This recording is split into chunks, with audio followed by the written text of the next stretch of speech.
In a highly anticipated interview, Donald Trump discussed a range of cultural and political topics during a 3-hour conversation with Joe Rogan, host of one of the world's most popular podcasts, on Friday night. The lengthy discussion caused Trump to arrive hours late to his rally in Traverse City, Michigan, leading to frustration among attendees, many of whom left before he arrived. This interview is part of Trump's strategy to engage with non-traditional media as Election Day approaches. Rogan had also invited Vice President Kamala Harris for an interview, but her campaign declined. With over 17 million subscribers on YouTube, Rogan's podcast offers a substantial platform.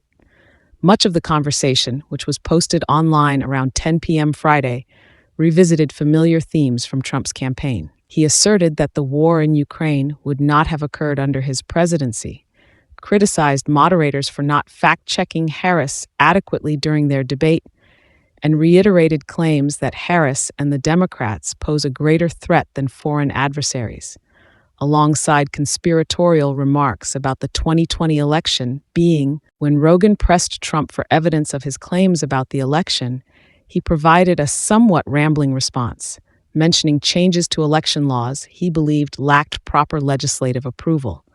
They were supposed to get legislative approval to do the things they did, and they didn't get it, Trump stated, referring to measures implemented during the pandemic to facilitate voting. As he campaigns for a second term, Trump indicated this election would be his last if he wins. He was less clear about his future if he loses, saying, "If I win, this will be my last election. We have to have fair elections."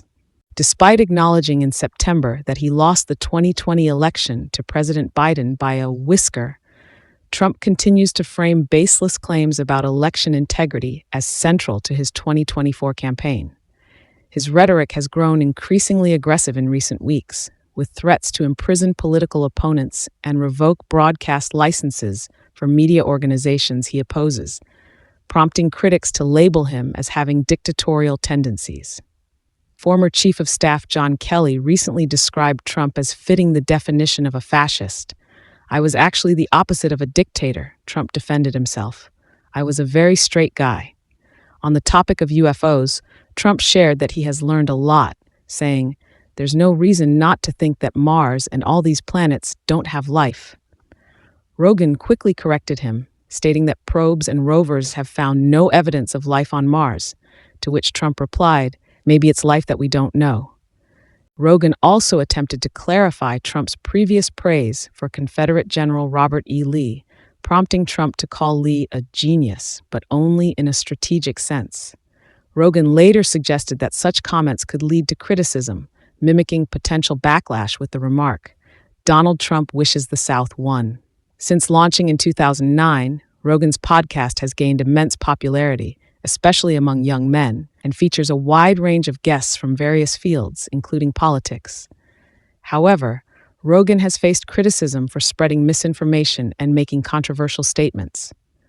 Although he has discussed political issues, Rogan has not made any official endorsements this election cycle.